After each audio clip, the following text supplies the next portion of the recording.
E já estamos de volta com Temperando o Papo e o assunto agora é maioridade penal.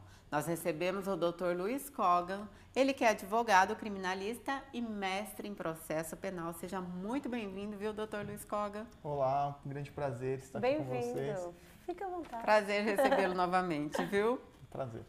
Agora, fala pra gente, doutor, a criminalidade no Brasil tem alguma relação com a idade dos infratores?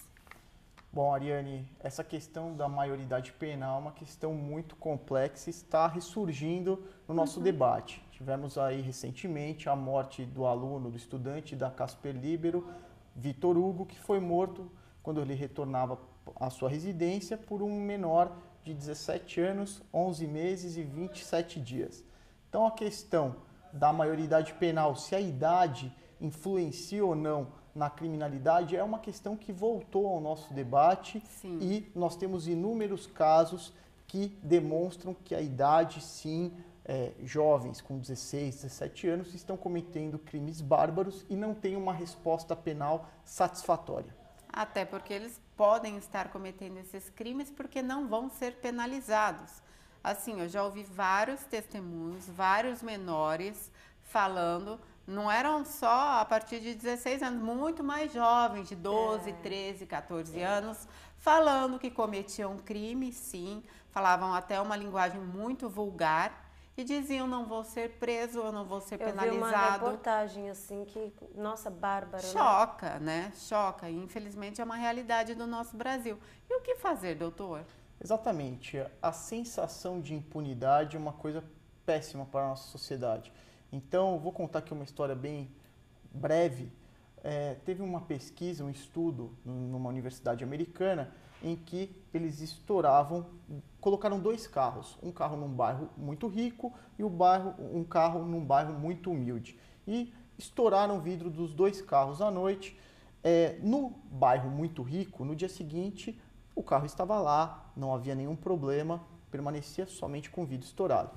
No bairro mais humilde, o carro estava totalmente depredado, todos os objetos no interior haviam sido subtraídos, as rodas, estepe, tudo, banco, não havia mais nada. Nossa, depenaram o carro, literalmente. Literalmente depenaram. Qual foi a conclusão que os cientistas tiraram desse primeiro episódio? Que a pobreza gera criminalidade. Só que, num segundo momento, os estudiosos estouraram o vidro do carro no bairro mais rico e subtraíram algo do interior do veículo.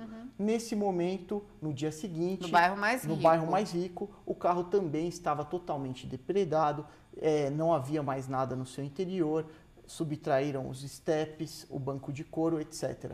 E qual foi a conclusão, então, que esses cientistas tiraram?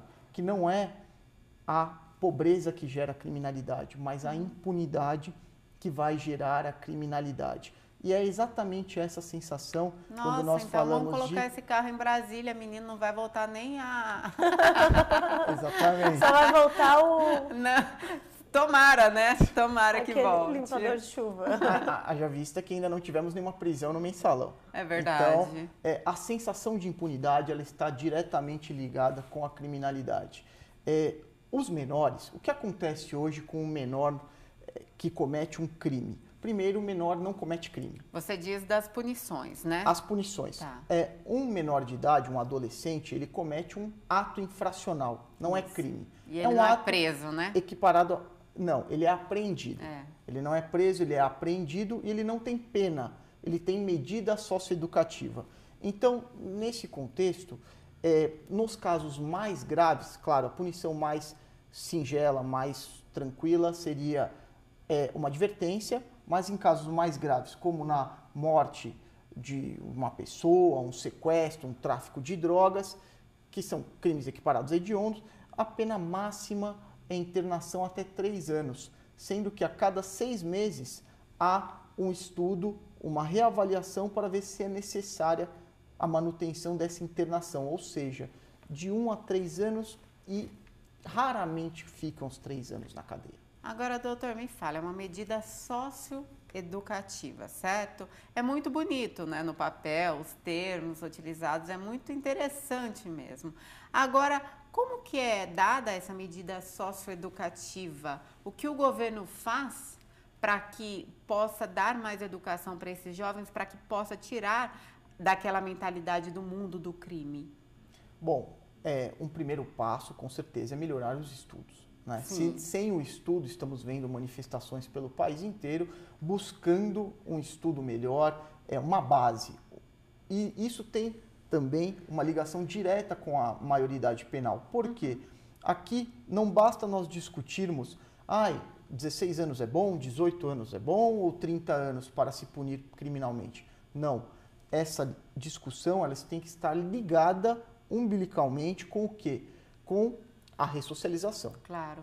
Então, se não melhora o presídio, não há que se falar em diminuir ou aumentar a maioridade penal. Um presídio ruim, ele é ruim para quem tem 18 anos, ele é ruim para quem tem 30, assim como para quem tem 16. Claro. Então, o Estado, os nossos governantes, presidência, eles utilizam como uma espécie de desculpa o fato de o presídio não ressocializar. São coisas distintas. O presídio seria o quê? Seria o remédio para aquela pessoa que está acometida de uma doença, falando metaforicamente, uma doença que seria o cometimento de um delito.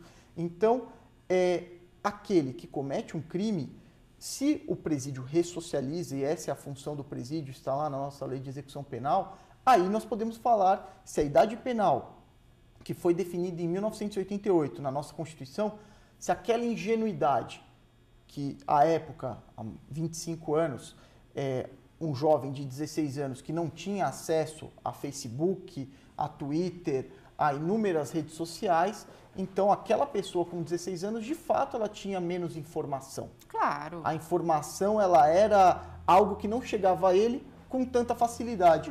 Hoje, tenho certeza que um jovem com 16 anos tem muito mais acesso à informação do que eu. Por quê? Porque ele vive o dia inteiro na internet.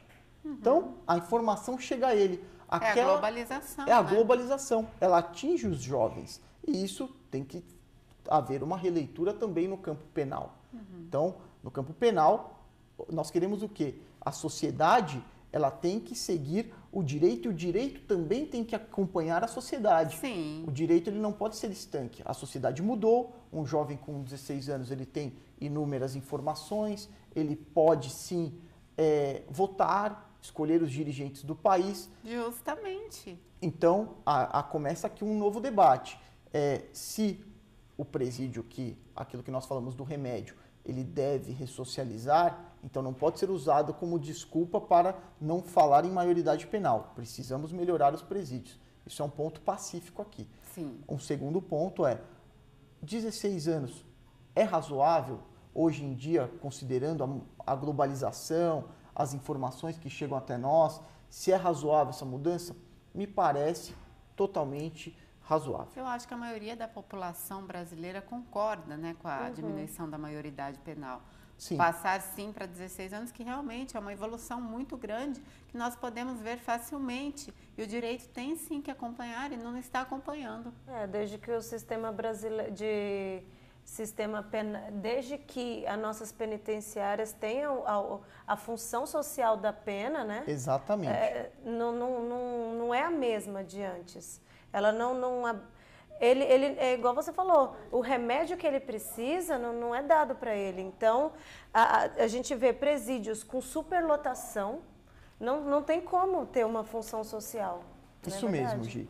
O que acontece se nós tivermos uma melhora nos presídios, como ela bem colocou, a função social da pena. Qual é a função social da pena?